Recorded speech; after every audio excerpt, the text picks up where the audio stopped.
Shalom Bapak Ibu, selamat pagi. Kembali kita mau belajar memahami pesan Tuhan yang kita terima minggu ini. Judulnya adalah keputusan Tuhanlah yang terbaik. Bapak Ibu, kalau kita baca judulnya aja, keputusan Tuhanlah yang terbaik, saya percaya kita udah langsung bisa memahami dan mengerti sebetulnya, ya, bahwa betul tidak ada jalan lain, tidak ada keputusan-keputusan lain selain Tuhan, dari Tuhanlah yang terbaik. Nah, minggu ini kan kalau kita renungkan pesan ini, bagi saya ya, ini kan lagi mengingatkan kita semua bahwa Tuhan tuh lagi menegaskan, ya, menegaskan bahwa apapun mungkin keputusan-keputusan yang dibuat oleh manusia itu jangan sampai membuat diri kita itu sebagai manusia itu menyia-nyiakan waktu, ya, waktu yang ada, karena mungkin apapun yang hendak kita lakukan belum tentu itu adalah yang terbaik, ya. Keputusan Tuhanlah yang terbaik. Jadi artinya kita diingatkan untuk senantiasa minta penyertaan Tuhan, tuntunan Tuhan. Nah, mungkin kenapa Tuhan kasih pesan ini? Mungkin masih sering terjadi atau sering ditemukan atau banyak ditemukan umat Tuhan yang salah dalam mengambil keputusan. Karena apa? Karena mereka tidak melibatkan Tuhan. Mereka merasa ini nih tuntunan Tuhan, rasanya gitu ya. Kadang-kadang kan sering kali kita dengar rasanya ini loh yang dari Tuhan. Padahal itu masih berupa tanda tanya. Kita nggak tahu apakah itu benar, ya. Kayaknya, rasanya itu kan yang sering kali kita dengar gitu. Kenapa hal itu bisa terjadi? Ya karena kita nggak punya hubungan. Mungkin kita sebagai orang percaya kita nggak punya hubungan yang intim, nggak punya hubungan yang sangat-sangat erat dengan Tuhan. Sehingga keputusan yang diambil itu patokannya adalah seperti yang ada di dalam hati kita, ya. Nah, ini yang kita mau sama-sama belajar, ya. Jadi kan kadang-kadang aduh kata hati kita rasanya ini loh yang terbaik tuh, ini loh, ya. Nah, disinilah, ya, kita kadang-kadang berpikir wah Tuhan pasti setuju lah, ya, ini kan yang terbaik, ini kan benar dan lain sebagainya. Nanti kita akan belajar, ya. Nah, kalau kita kembali merenungkan pesan Tuhan, inti pesan Tuhan, ya, saya bacakan ini kan dikutip dari Warta. Tuhan mau kita menyadari bahwa Tuhan memiliki kendali atas masa depan kita. Nah, ini kan harus kita sadari. Jelas, Tuhan punya kendali atas hidup kita, ya, masa depan kita. Tuhan dapat melihat akhir dari suatu awal. Oleh sebab itu kita harus belajar untuk menyelaraskan rencana yang kita buat ke dalam rencananya, ya, yang luar biasa. Betapapun hati-hatinya kita mempertimbangkan suatu rencana, kita memiliki pandangan yang sangat terbatas tentang hari-hari ke depan di mana kita tidak tahu apa yang akan terjadi, ya, di beberapa waktu ke depan. Nah, sayangnya di sini diingatkan lewat pesannya, sayangnya tidak sedikit orang percaya yang begitu yakin membuat perencanaan tentang dirinya tanpa melibatkan Tuhan.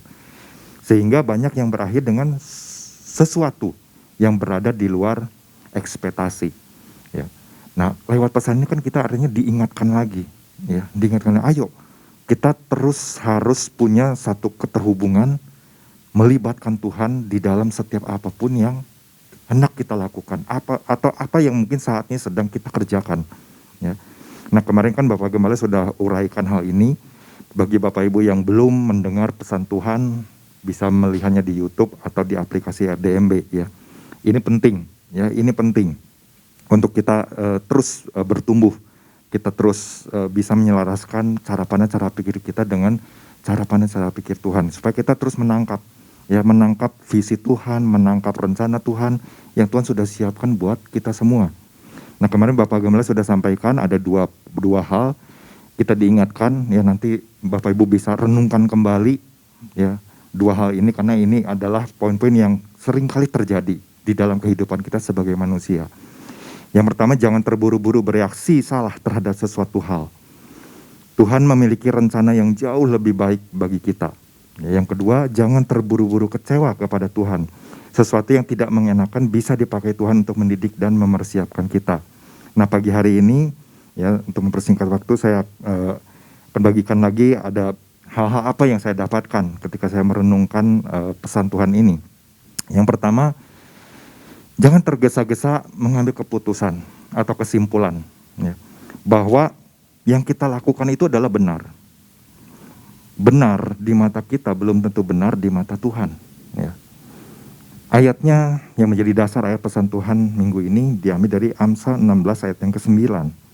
Hati manusia memikir-mikirkan jalannya, tetapi Tuhanlah yang menentukan arah langkahnya. Ya, kalau kita baca ayat ini aja, itulah yang terjadi. Sifat manusia itu seperti itu. Manusia sering kali memikirkan jalannya. Wah, ada begitu banyak jalan. Rencana-rencana, planning A, B, C sampai Z. Ya. Semuanya terus seolah-olah di dalam pikiran kita ini kita pikirkan, wah, kita persiapkan, mungkin terbaik. Tetapi waktu kita mungkin melakukannya, wah, ternyata mentok juga, gagal juga, ya, dan lain sebagainya. Itu bisa terjadi. Ya. Hal itu seringkali terjadi. Nah, kadang-kadang juga kita berpikir, ini kan udah benar kita lakukannya. Ya. Nah, saya katakan tadi, kadang-kadang kan kita rasanya, ya, kayaknya, ya, itu yang seringkali manusia alami gitu. Nah, kita bisa melihat satu peristiwa bagaimana Saul ketika diperintahkan untuk menghabisi, ya, bangsa Amalek. Sampai akhirnya kan kemudian atas desakan rakyat, akhirnya kan Saul berpikir, wah, ini lembu-lembu yang terbaik nih untuk dipersembahkan kepada Tuhan. Ya udahlah, kita pisahkan aja. Rasanya itu benar menurut pikiran dari Saul. Tetapi kan kita tahu, ya, bahwa Tuhan nggak berkenan dengan hal tersebut. Ketika Tuhan perintahkan untuk memusnahkan semuanya, nggak ada satupun yang harus disisakan. Tapi kan mereka menyisakan Agag dan juga lembu-lembu yang gemuk-gemuk seperti itu. Kelihatannya sepertinya baik, kelihatannya sepertinya benar. Tapi apakah hal itu benar di mata Tuhan? Ya. Terus 12 pengintai waktu diperintahkan oleh Musa, ayo masuki negeri yang dijanjikan Tuhan ini. Nah, 10 pengintai kan waktu udah balik, ya, mereka kan menyampaikan apa yang mereka lihat. Seolah-olah kan, wah, kalau 10 orang kita punya satu kesepakatan yang sama, pasti kan akan lebih kuat hasilnya. Pasti kan akan lebih didengar oleh Musa. Ya, akhirnya kan mereka sampaikan berita yang tidak baik ini. Wah, mereka musuh kita tuh besar-besar dan sebagainya, kita tuh dianggap seperti belalang dan disetujui. Iya benar-benar seperti itu. Nah, ini kan kadang-kadang alibi seperti ini kan yang membuat lebih kuat. Tuh kadang-kadang kita berpikir bahwa, wah, itu kan benar. Yang kita lihat kenyataannya seperti itu loh. Itu betul, faktanya seperti itu. Ya. Tapi kan yang Tuhan mau itu enggak yang seperti itu gitu. Ya. Kadang-kadang kan manusia juga bisa sedikit ditipu oleh hal-hal seperti, wah, ya pendapatnya lebih banyak, ya udahlah kita ambil suara terbanyak aja. Ya, kadang-kadang kan tidak bisa seperti itu. Mungkin kita tanya sama orang ketika kita ada masalah, menurut pendapat orang ini begini. Dari sekian banyak orang yang mungkin kita konsultasi, mungkin masukannya hampir sama. Tetapi kalau kita benar-benar paham, kita benar-benar punya satu keterhubungan sama Tuhan, ketika Tuhan berkata, bukan itu jawabannya. Apakah kita berani untuk mengambil satu langkah seperti yang Tuhan mau? Ya. Nah, ini yang kita sama-sama belajar.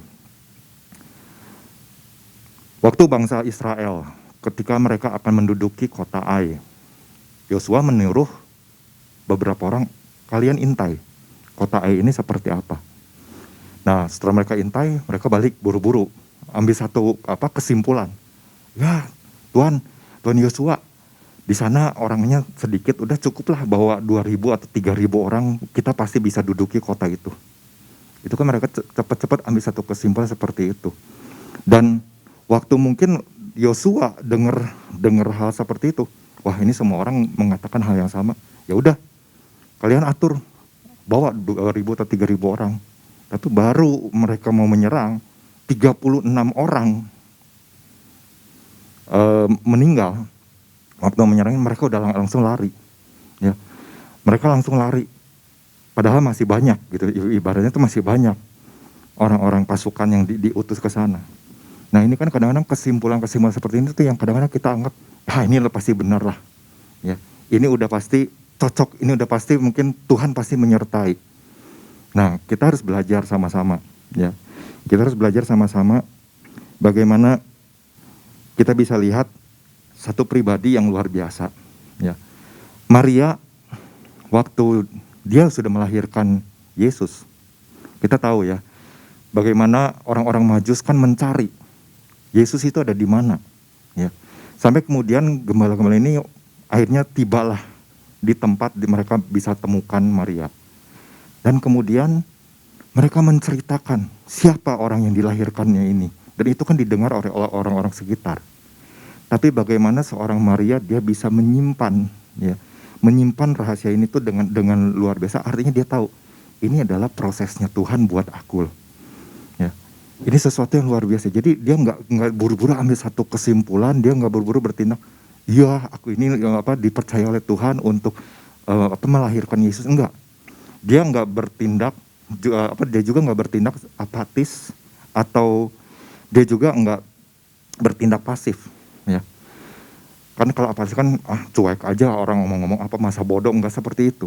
Tapi dia benar-benar bisa menjaga merahasiakannya. Kita bisa lihat di dalam Lukas ke-2 ayat 17 sampai 19. Ini sungguh luar biasa, satu sikap yang luar biasa. Jadi ketika kita lagi menghadapi sesuatu, kita bisa belajar mengolahnya dulu, ya. Kita bisa belajar untuk merenungkannya. Ya. Di dalam Lukas pasal yang kedua, ayat yang ke-17. Dan ketika mereka melihatnya, mereka memberitahukan apa yang telah dikatakan kepada mereka tentang anak itu. Jadi ini kan mereka lagi ceritakan siapa orang yang dia lagi dilahirkan ini, yang mereka sedang kunjungi ini. Ke-18, nah ini yang luar biasa. Dan semua orang yang mendengarnya heran tentang apa yang dikatakan gembala-gembala itu kepada mereka. Jadi ada orang-orang yang mendengar, mereka heran tentang apa yang dikatakan oleh gembala-gembala itu, artinya orang Majus itu. Ayat 19, nah ini yang kita harus bersama-sama belajar. Tetapi Maria menyimpan segala perkara itu di dalam hatinya dan merenungkannya. Jadi ketika dia ada satu hal yang mungkin ibaratnya berita yang luar biasa ini, dia nggak cepat-cepat langsung bertindak seperti itu. Tapi sini kan dia menyimpan segala perkara itu di dalam hatinya dan merenungkannya. Dia nggak segera cepat ambil satu keputusan. Wah, pastilah nanti yang saya ambil ini keputusannya, kesimpulannya adalah benar. Ini pasti menyukakan hati Tuhan. Enggak. Tapi dia belajar untuk dia tahu, kenapa dia harus mengalami ini. Pasti ada sebuah proses yang lagi Tuhan ajarkan bagi kehidupannya. Ini yang kita sama-sama mau belajar, ya. Nah, kadang-kadang kan kita juga mungkin di dalam kehidupan kita mungkin ada ya teman-teman atau saudara-saudara atau mungkin rekan-rekan bisnis yang kadang-kadang tindakannya itu seperti seredak-seruduk, ya. Inginnya tergesa-gesa, ya, ngambil satu kesimpulan. Nah, kebetulan saya dan istri kita lagi belajar untuk melakukan satu bisnis yang baru gitu ya. Yang dulunya nggak pernah ditekuni, tapi kita mau coba belajar gitu. Ya terkait dengan kondisi hari-hari ini seperti itu. Nah, ada satu rekan yang dulu pernah kita kerjasama di network gitu ya. Orang ini memang sangat-sangat gesit, orangnya kecil, lincah lah gitu, ya, gesit. Wah, semangat gitu, ya, apa-apa semangat. Sampai waktu tiba-tiba dia bisa telepon kemudian ngajak ini itu. Wah, akhirnya kan dia cari tahu dan lain sebagainya. Nah, sampai ketemu satu orang yang dia punya pengalaman tuh terjun di bidang ini tuh jauh lebih lama. Mungkin udah lebih dari 10 tahun lebih, 15 tahun mungkin. Dia belajar banyak, ya. Dia meneliti banyak. Tapi teman kami ini dia yang baru seolah-olah udah seperti tahu gitu. Dia banyak tahu. Sampai akhirnya dia cari, ada perusahaan ini dan lain sebagainya. Tapi lucunya dari apa yang selalu dia ceritakan ini, belum ada satupun yang menghasilkan gitu. Dan kami pun belajar untuk bertindak hati-hati, ya. Karena kami juga kan belajar. Karena orang itu kalau kita lagi ngobrol misalnya ngobrol bertiga, dia yang udah pengalaman ini selalu mengajarkan, yuk catat ya. Ini yang saya sampaikan, ini. Ingat, catat. Jadi seperti dosen gitu ya. Kalau lagi bicara tentang bisnis yang mau kitab belajar seperti itu. Catat supaya nanti nggak salah. Ya. Nah, Istri saya dia catat, tapi teman-teman kami ini dia nggak catat, karena gaya dia itu gayanya seperti gaya preman lah, gaya koboi, ya seperti itu. Cuma memang orangnya baik, orangnya sangat-sangat baik. Ya dia apa-apa selalu ingat ke istri saya, nanti gini, nanti kalau datang ke Cianjur begini, nah mereka akan begini loh. Luar biasa gitu. Tapi dari situ saya belajar, oh iya, kadang-kadang kita suka ngambil keputusan yang selalu tergesa-gesa. Ambil satu kesimpulan ketika ketemu orang, wah langsung ambil kesimpulan, wah ini pasti beres nih, wah ini pasti luar biasa nih, wah ini pasti gini dan sebagainya. Ya semoga Tuhan menyertai dan lain sebagainya. Kadang-kadang ujungnya kan seperti itu, tapi bagaimana kalau misalnya hasilnya nggak sesuai? Mungkin kita akan mudah untuk seperti yang kemarin disampaikan, salah satunya, wah kecewa sama Tuhan, ya.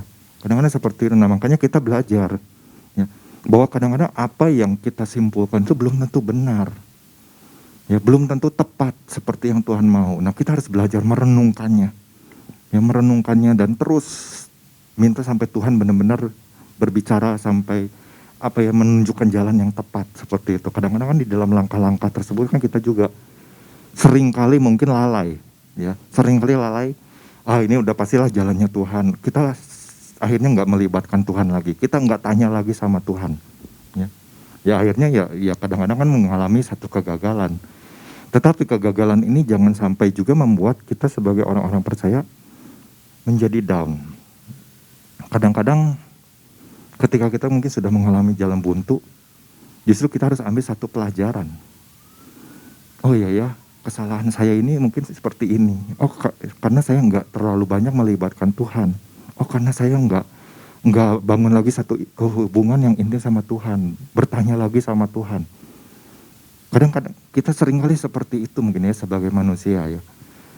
Nah inilah makanya lewat pesan ini Tuhan ingatkan keputusan Tuhan lah yang terbaik. Oh iya jelas.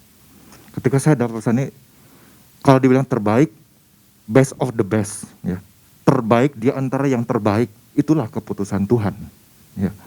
Jadi ini yang harus kita sama-sama belajar, kita sama-sama memahaminya. Ya.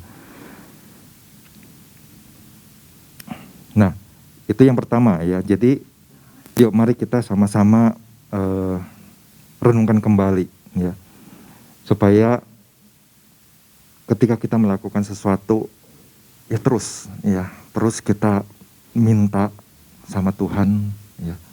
Karena Bapak Gembala kan juga udah ajarkan, Tuhan itu pasti berbicara. Ya, Tuhan itu pasti berbicara kalau benar-benar apa yang kita lakukan itu adalah sesuai dengan isi hatinya. Tapi kalau Tuhan nggak pernah berbicara, ya karena yang harus kita pahami, oh berarti ini bisa jadi mungkin Tuhan memang nggak berkenan. Ya, apalagi kan mungkin hal-hal yang kadang-kadang kan kita nggak tahu, kita nggak bisa memaksa Tuhan. Tuhan waktunya harus segera dan lain sebagainya, nggak bisa. Ya.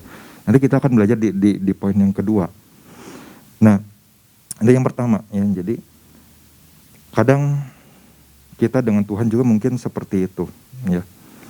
Akhirnya membuat kita itu rugi sendiri, ya. Dan waktunya ya seperti Bapak-bapak, waktunya terbuang percuma, ya. Kita menyanyiakan waktu yang ada dan waktu dibawa kembali benar. Kadang-kadang kita sulit, ya. Kita sulit untuk memahami waktu kita dibawa kembali kepada tracknya Tuhan. Ya. Ini yang harus kita sama-sama belajar. Yang kedua, apa yang saya renungkan lewat pesan ini, begitu banyak orang percaya itu sangat-sangat mudah, ya sangat-sangat mudah keluar dari mulutnya itu menyalahkan Tuhan. Ya, jadi jangan kita menjadi orang percaya yang begitu mudah menyalahkan Tuhan. Sadari bahwa Tuhan tahu apa yang terbaik untuk kita di dalam waktunya Tuhan. Nah ini harus kita belajar di dalam waktunya Tuhan. Jadi kadang-kadang kan apa yang kita harapkan atau mungkin keputusan-keputusan yang kita ambil seperti yang kemarin mungkin kadang-kadang kita tergesa-gesa, wah ini jangan-jangan salah nih, aduh ini jangan begini, jangan. Yuk kita belajar. Kadang-kadang kan kita harus paham waktunya Tuhan itu kapan, nggak bisa kita dorong-dorong, ya seperti saya katakan tadi. Ada kan satu pujian yang memberkati banyak orang. Mungkin Bapak Ibu juga ingat, bila kau izinkan sesuatu terjadi, ku percaya semua untuk kebaikanku. Bila nanti telah tiba waktumu, ku percaya kuasamu memulihkan hidupku. Itu betul. Jadi waktu Tuhan itu pasti akan memulihkan kita. Artinya keputusan Tuhan itulah yang akan membawa kita tuh ke dalam sesuatu yang luar biasa. Ya. Bangsa Israel ketika keluar dari Mesir dan di dalam perjalanan mereka banyak bersungut-sungut. Bersungut-sungut inilah yang saya renungkan, kadang-kadang bersungut-sungut itu bisa dikatakan secara mudahnya gampang menyalahkan Tuhan. Tuhan, kenapa engkau bawa aku tuh ke wilayah ini? Tuhan, kenapa hal ini harus terjadi pada aku? Tuhan, apa salahku? Kadang-kadang mungkin kita sebagai manusia sering kali seperti itu. Padahal kita udah menjadi orang yang percaya, kita mungkin udah tahu firman. Ketika mungkin kehilangan orang yang dikasihi, ya secara tiba-tiba misalnya, kita enggak siap. Tuhan, kenapa ini terjadi? Kenapa aku harus kehilangan dia? Dia begitu dikasih, dia begitu sayang sama aku. Tapi kalau kita sebagai, kadang-kadang kesedihan itu memang wajar ya. Tetapi kalau kita sampai keluar dari mulut kita seolah-olah kita menyalahkan Tuhan, ya. Itu kalau bagi saya, aduh rasanya sangat menyedihkan sekali. Ya. Jadi saya juga belajar jangan sampai dari mulut kita itu keluar satu perkataan yang sepertinya itu menyalahkan Tuhan. Kita nggak berhak untuk menyalahkan Tuhan. Tuhan nggak pernah salah di dalam hidup kita. Tuhan nggak pernah salah. Bahkan ketika kita mungkin ada di dalam satu kondisi rasanya sangat-sangat sulit, sangat-sangat berat. Kita harus ingat, saya percaya Tuhan pasti melakukan kebaikan buat saya. Saya percaya Tuhan pasti akan mengajar saya sesuatu. Ya lewat mungkin peristiwa yang sangat-sangat nggak enak ini. Ya. Kalau kita melihat ada satu waktu Tuhan menunda waktu, ya, menunda waktu untuk datang ke Betania, ke sebuah keluarga yang begitu dikasihi oleh Tuhan. Ya kita tahu ya kisah ini, yaitu Marta, Maria, dan Lazarus. Lazarus pada waktu itu sakit, dan Marta, Maria udah mengabarkan kepada Yesus, Yesus kalau bisa engkau hadir, engkau datang, mungkin engkau bisa menyembuhkan Lazarus. Mungkin undangannya seperti itu, atau berita yang disampaikannya seperti itu. Tetapi Yesus kan enggak segera memenuhi permintaan mereka. Ya. Sampai akhirnya Lazarus meninggal. Ya, Lazarus meninggal. Mungkin bagi orang-orang yang pada waktu itu ada di sana mengalami hal tersebut, wah, Yesus kok nggak datang ya? Wah, Yesus kok nggak nolong ya? Yesus kok nggak mau sih menyempatkan waktu seperti ini? Padahal kita adalah keluarga yang begitu dikasihi oleh Tuhan Yesus. Mungkin ada orang-orang yang mengira, wah mana? Yesus sudah diundang tapi kok nggak datang juga ya? Apa dia benar-benar seorang guru yang luar biasa, dan mungkin banyak perkataan-perkataan seperti itu. Ya. Dan pada waktu Yesus kemudian tahu bahwa Lazarus udah mati, ya udah meninggal. Yesus katakan, Lazarus lagi tertidur, nanti aku akan datang untuk membangunkan dia. Dan mereka berpikir, wah kalau murid-murid aja nggak ngerti, ya nggak memahami perkataan Yesus. Tapi kemudian maksud Yesus adalah Yesus terangkan, Lazarus itu udah mati, ya udah meninggal, nyawanya udah nggak ada. Tapi kita akan melihat kemuliaan Allah. Artinya kan ada waktu, ya waktu yang terbaik yang Tuhan lagi siapkan buat orang-orang bisa mengalami satu perkara yang luar biasa, satu perkara yang dahsyat gitu, ya. Supaya mereka benar-benar ngalami, ya. Nah, inilah yang benar-benar kita harus belajar memahami. Kalau Paulusnya sampai bilang bahwa kekayaan, hikmat, dan pengetahuan Allah itu sungguh tak terselidiki. Ya, keputusan-keputusan. Jadi kalau kita bisa mau keputusan Tuhan, wah langsung kita bisa ngerti. Berarti dia sebenarnya bukan. Tapi justru waktu kita belajar, terus belajar, wah keputusan Tuhannya seperti apa ya? Ya, ini kan kalau Rasul Paulusnya bilang sampai enggak terselami loh. Ya, enggak terselami. Kita bisa lihat di dalam Roma 11 ayat yang ke-33. Sungguh tak terselami jalan-jalan. Jadi inilah yang harus kita belajar memahami. Oh, alangkah dalamnya kekayaan, hikmat, dan pengetahuan Allah. Wah, itu sampai luar biasa. Oh, alangkah dalamnya. Betapa Rasul Paulus itu mengungkapkan hal tersebut. Kekayaan, hikmat, dan pengetahuan Allah. Sungguh tak terselidiki keputusan-keputusannya. Tak terselidiki ini bukan berarti, wah, keputusan Tuhan berarti nggak bisa kita. Keputusan Tuhan harus kita pahami adalah yang terbaik. Ya. Dan sungguh tak terselami jalan-jalannya. Ya. Artinya bahwa jalan-jalan Tuhan itu selalu luar biasa. Jalan-jalan Tuhan itu selalu dahsyat. Ya. Makanya kan, ya saya kan bilang, rancanganku bukanlah rancanganmu dan jalanmu bukanlah jalanku. Demikianlah firman Tuhan. Ya. Itu benar-benar luar biasa sekali. Bahwa kita nggak bisa menentukan Tuhan waktunya harus segera ya. Untuk nolong aku. Ya. Tapi mari kita belajar memahami bahwa apa yang Tuhan lakukan itu sebenarnya semuanya itu untuk membawa kita itu semakin hari semakin dewasa. Jadi kalau kita menjadi orang percaya yang sampai detik ini kita iring Tuhan, selalu mungkin begitu mudahnya kita nyalahin Tuhan. Nyalahin Tuhan kan bisa dimulai dari sungut-sungut kita. Menyalahkan diri sendiri. Ya, menyalahkan keadaan, menyalahkan orang lain, orang-orang sekitar. Padahal tujuannya sebetulnya kita lagi menyalahkan Tuhan.